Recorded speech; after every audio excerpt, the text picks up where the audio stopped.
Welcome to Chillin' 101. We hope this video helps. You start with a clean, product-free section, no oils, no leave-in. Once you isolate a strip, measure the sticker against your hairline and trim any excess so the edge sits about 1/8 to 1/4 inch past the hairline. Peel the backing slowly, position the center first.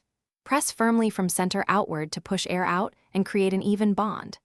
Make sure to smooth the edges with your fingertips. This minimizes lifting later and gives a natural lay. Once the base sticker is secured, add adjacent pieces by overlapping about 1/4 to 1/2 inch. This prevents gaps and keeps tension even.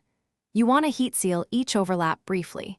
Use a low-heat iron or straightener through a thin cloth for about 2 to 3 seconds to activate the adhesive without damage. After sealing, blend the sticker with surrounding hair. Finger comb or use a light mist of hairspray and a styling tool to finish, trim any visible edges and shape baby hairs to disguise seams. This gives an undetectable finish. Style as desired, but avoid heavy oils near the adhesive. That shortens wear. Repress areas weekly and expect replacement after about 6 to 8 wears depending on care.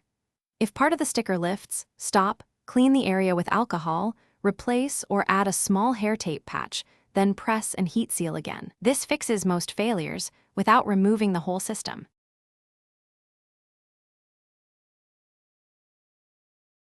Thanks for watching. Consider subscribing if we helped you.